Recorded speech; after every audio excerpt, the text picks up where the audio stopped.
Starting में यीशु मसीह पर विश्वास कर कर बपतिस्मा लिया तो उद्धार है ना हमारे जीवन में शुरू हुआ है। पूरा का पूरा वहां पर देखो लिखा गया, पूरा का पूरा उद्धार होने के लिए। उसको ऐसा भी बोलते हैं कि पाया हुआ उद्धार, अनुभव करने वाला उद्धार, पाने वाला उद्धार। पाया हुआ उद्धार यानी क्या? हाँ, जब अपन ने बपतिस्मा लिया, प्रभु के लहू के द्वारा धुला, पाया हुआ उद्धार। और उद्धार का आनंद यानी उद्धार पाने के बाद जो इस मार्ग में आए हैं, इस मार्ग में, इस भक्ति में टिके रहना। तो बहुत सारा लोग, दाऊद कहता है ना, मैंने खोया हुआ उद्धार का वो आनंद मुझको लौटा दे बोलकर साम्स 51 में कहता है। हम लोग देखते हैं कि बपतिस्मा लेने के बाद भी क्या करते हैं, बहुत सारा लोग फिर से पुराना जीवन में ही जाते हैं, वही बुरे आदतों में, वही गाली देना, वही झूठ बोलना, वही पुराना स्वभाव हम लोग देखते। बदलावट नहीं, पवित्रता में नहीं आए। इसका मतलब क्या है बोलो तो, उद्धार को वो लोग खो दिया। उनका पूरा उद्धार, वो लोग प्रभु के राज्य में प्रवेश नहीं हो सकते। वो लोग पूरा का पूरा उद्धार करने के लिए प्रभु क्या कर रहा है? विनती कर रहा है। अभी हम लोग क्या प्रेयर पॉइंट्स हमेशा कराते रहते बोलो? प्रेयर पॉइंट ज्यादा क्या कराते? कलीसिया में सब लोग विश्वास में स्थिर होना चाहिए, हाँ, सब लोग का उद्धार होना चाहिए, यानी सब लोग नरक अग्नि से बचकर स्वर्ग राज्य के लिए तैयार होना चाहिए। इसके लिए हम लोग ज्यादा प्रेयर करते हैं। आत्मिक उन्नति होना चाहिए, वचनों के अनुसार ये लोग चलते रहना चाहिए बोलकर। हो गया, हम लोग बपतिस्मा लिया, खत्म हो गया बोलो तो कुछ भी नहीं हुआ उधर। सिर्फ एक सीढ़ी चढ़ा है और बहुत कुछ आगे बाकी है। तो उसलिए प्रभु है ना मार्ग दिखाते रहता है, किस मार्ग में चलना है बोलकर। तो जितने भी है सब लोग, चाहे आपका घर वाला होने दो, आपका व्यक्तिगत जीवन होने दो, आपका पहचान वाले लोग होने दो, यीशु मसीह जैसे कि उद्धार होना चाहिए बोलकर विनती करते रहता है। हम लोग भी विनती करते रहना चाहिए। क्या करके? पूरा का पूरा उद्धार होना चाहिए। हालेलुया। जितना भी लोग कलीसिया में, प्रभु, कोई भी नाश नहीं होना चाहिए, कोई भी आपके आगमन में छूटना नहीं चाहिए, सबका उद्धार होना चाहिए बोलकर उनके लिए प्रेयर करते रहना है। हडसन टेलर के बारे में मैं सुना था। अभी मैं सिंगापुर में गया था ना, उनका पोता आया था वचन बोलने के लिए। चाइना में बहुत बड़ा मिशनरी था हडसन टेलर। वो ऐसा प्रांत में सेवकाई के लिए गए थे, चीता आकर है ना लोगों को खा रहा था बोलता है। तो उधर है ना सुसमाचार प्रचार करने के लिए गए थे। तो एक जगह में बैठे थे, तो चीता इनके पास भी आया था बोलता है, इनको खाने के लिए। ये चीता से बोला, यानी डाटा बोलता है, हे चीता, तुझे परमेश्वर ने मनुष्यों को खाने के लिए तुझे नहीं बनाया, तेरा आहार दूसरा है, मत खा बोलो। तो ऐसा डाटा तो चीता तब से ना लोगों को खाना छोड़ दिया बोलता है। Praise the Lord. मनुष्यों को खाने के लिए बनाया क्या? नहीं ना, तुझे जो दिया है वो खा बोला बोलता। ठीक है, वैसा सेवक है। चाइना में भारत देश से ज्यादा मसीह लोग है करके बोलते हैं, पर वो लोग का कैसा है, उनका मीडिया अलग है, उनका सोशल मीडिया प्लेटफॉर्म अलग है। टिकटॉक है ना उनका है, फेसबुक उधर नहीं चलता है, उनका यूट्यूब अलग है उनका उनका प्लेटफॉर्म अलग है, उनका सिस्टम अलग है। वो नॉर्थ कोरिया का और बाद में चाइना का ऐसा कुछ देश है, तिब्बत का कुछ देश, उनका पूरा अलग सिस्टम है, कुछ भी दुनिया को मालूम नहीं पड़ता है। कम्युनिस्ट देश है वो। ठीक है, उनका क्या गवाही है बोला तो, प्रार्थना, दुखी होकर इतना ज्यादा प्रार्थना करते थे। तो जब है ना एक टाइम में जब वो यानी अंतिम दशा में बीमार पड़े थे, तो उस समय में डॉक्टर्स आकर उनको टेस्ट किए, तो उन्होंने बोला कि आपका हार्ट है ना थोड़ा सा सरक गया है बोलकर, आपका दिल थोड़ा सा सरक गया। क्यों ऐसा हुआ बोलो तो, आप कुछ तो बहुत ज्यादा दुखी होकर, बहुत ज्यादा कौन से थे बातों में बहुत ज्यादा दुखी होते हो बोलकर, यानी वो उतना दुख से प्रार्थना करते थे, इसलिए उनका हार्ट थोड़ा साइड में हो गया बोलता। आज के दिनों में करोड़ों लोग, अपना भारत देश से ज्यादा मसीह लोग चाइना देश में, हाँ, तो करोड़ों लोग उनका प्रार्थना के द्वारा उद्धार पाए। हालेलुया। हमारा प्रार्थना कभी व्यर्थ नहीं जाएगा, आपका प्रार्थना कभी भी व्यर्थ नहीं जाएगा। आपका परिवार के लोगों के लिए प्रार्थना करते रहो। जॉर्ज मुल्लर जी के बारे में भी अपन ने सुना था ना, मैं सुना हूं क्या करके। जॉर्ज मुल्लर जी अपना दोस्त लोगों के लिए प्रार्थना करता था, बोलता है कि उनका दोस्त लोग उद्धार पाना चाहिए बोलकर। वो मर गया तो भी उस समय में उनका दोस्त लोग उद्धार नहीं पाया। वो मरने के बाद कुछ सालों के बाद उनका दोस्त लोग उद्धार पाया, बोलता है। यानी आदमी मर सकता है पर प्रार्थना कभी मरता नहीं, प्रार्थना हमेशा जीवित रहता है। हालेलुया। तो इसलिए हमारा पास्टर भी बोलता था, अभी तक मैं सेवकाई में सुरक्षित हूँ, बोला तो मेरा माँ का आंसुओं का प्रार्थना है जो है ना मुझको ये समुन्द्र में डूबने नहीं देता है। वो आंसू जो एक लहरों के समान है, मुझको बाहर ढकेलते रहता है करके बोलता। हालेलुया। इसलिए पूरा का पूरा उद्धार, एक तो पर्सनली क्या प्रेयर करना है, मुझको पूरा उद्धार, पूर्ण उद्धार मेरा होना चाहिए, आपके राज्य में प्रवेश होना चाहिए पर्सनली। फिर परिवार के लोगों के लिए, कलीसिया के लोगों के लिए, अपना देश के लोगों के लिए सबका उद्धार होना चाहिए बोलकर प्रार्थना करना चाहिए। Praise the Lord. दूसरा हम लोग देखेंगे तो यूहन्ना 14वां अध्याय 16वां वचन। मैं पिता से विनती करूंगा कि वो तुम्हारे लिए एक सहायक यानी पवित्र आत्मा परमेश्वर दे, ताकि वो हमेशा तुम्हारे साथ रहे, तुम्हारे भीतर, तुम्हारे अंदर रहे बोलकर। हालेलुया। अभी परमेश्वर ने आदि में आदम को बनाया था ना, बनाकर क्या करके बोला, नर यानी पुरुष अकेला रहना उचित नहीं है, अच्छी बात नहीं है। उसकी सहायता करने के लिए मैं एक सहायक को बनाऊंगा बोलकर क्या किया, प्रभु ने स्त्री को बनाया। किसके लिए बनाया स्त्री को?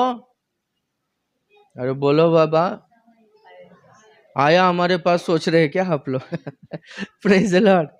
स्त्री सहायक के लिए बनाया, पर वो स्त्री ने क्या किया, सहायता किया क्या?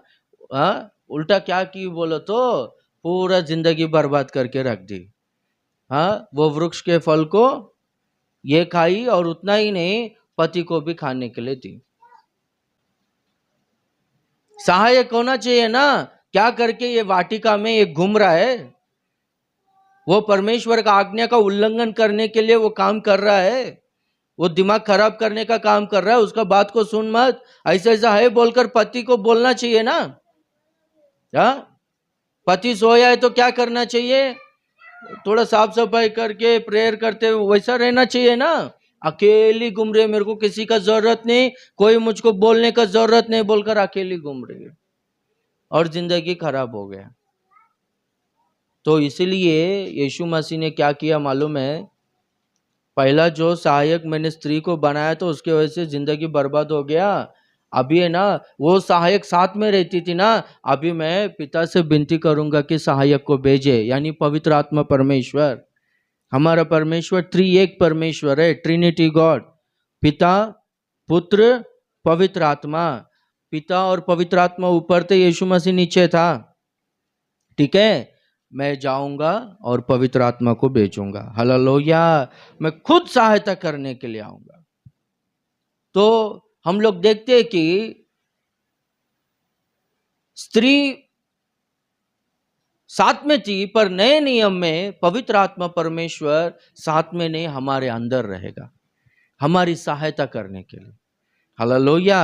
कौन से विषय में सहायता? रोमा 8:26 में हमारी दुर्बलताओं में सहायता करता है बोलकर लिखा गया है। पवित्र आत्मा परमेश्वर प्रार्थना करने के लिए नहीं आता है तो आहे भर भर कर पवित्र आत्मा ही हमारे पक्ष में प्रार्थना करता है बोलकर लिखा गया है, जो बयान के परे है बोलकर।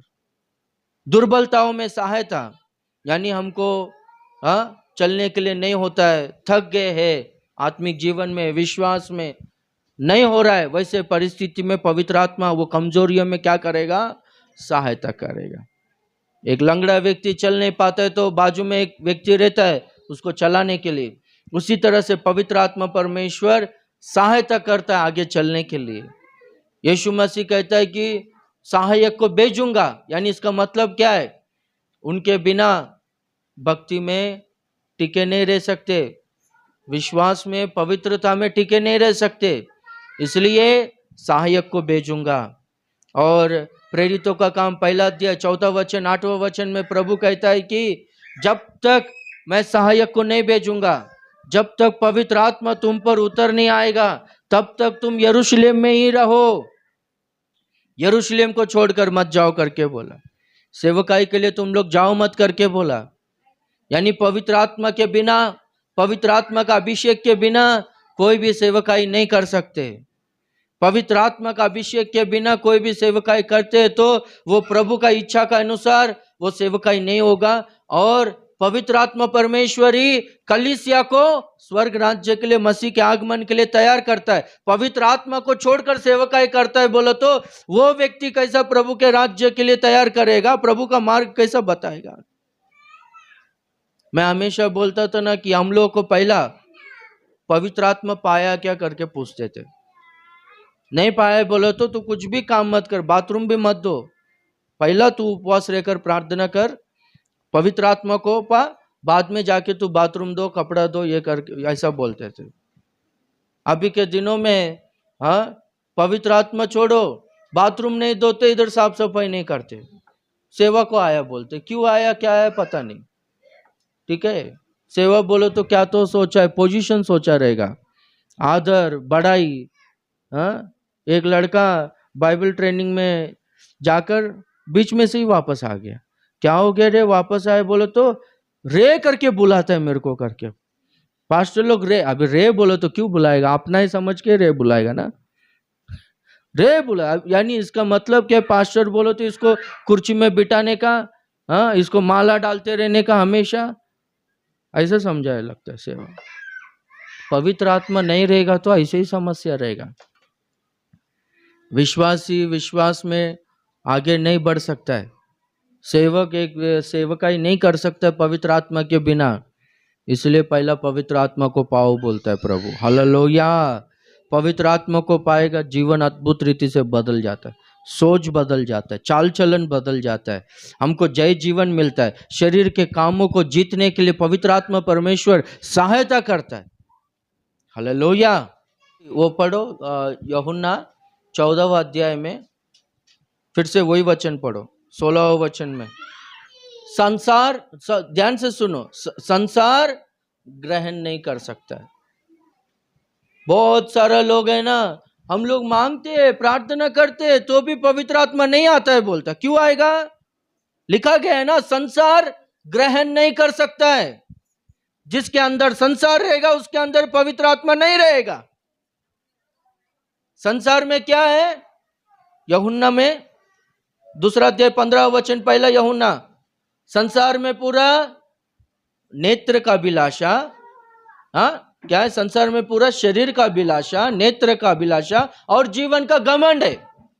ये सब कुछ एक व्यक्ति के अंदर रहेगा तो वो व्यक्ति में पवित्र आत्मा नहीं आएगा। Praise the Lord. पवित्र आत्मा नहीं आया, सब लोग पवित्र आत्मा को पा रहे, अन्य भाषा में बात कर रहे, मुझको नहीं आ रहा है, कितना भी बुलाओ, कितना भी पुकारो, कितना भी करो, आके छूता भी नहीं, ऐसा समझते। क्यों छुएगा? पूरा अंदर पूरा कचरा भर के रखा है, अंदर पूरा कितना गंदगी है हृदय में, पूरा अंदर पूरा क्या है? शरीर का आशा है, नेत्र अभिलाषा है, आंखों में जो कुछ, आंखों को जो कुछ भी दिखता है वो सब कुछ चाहिए, ये आशा है। जीवन का घमंड है, बहुत ज्यादा घमंड है, अहंकार है, इसलिए पवित्र आत्मा नहीं आता है। पवित्र आत्मा आना है तो ये निकालने का है पहला, क्या करके ये मुझको शरीर जैसा चाहता वैसा जीना है, जो कुछ भी दिखता है वो सब कुछ मुझको चाहिए, अहंकार से जीना ये नहीं रहना चाहिए। क्या आशा होना चाहिए बोलो तो, प्रभु मेरे अंदर आना चाहिए, मैं प्रभु के लिए जीना चाहिए, प्रभु के राज्य में प्रवेश होना चाहिए, मैं पवित्रता से जीना चाहिए, प्रभु की महिमा के लिए मैं चलना चाहिए, जीना चाहिए, प्रभु का काम करना चाहिए, ये आशा होना चाहिए।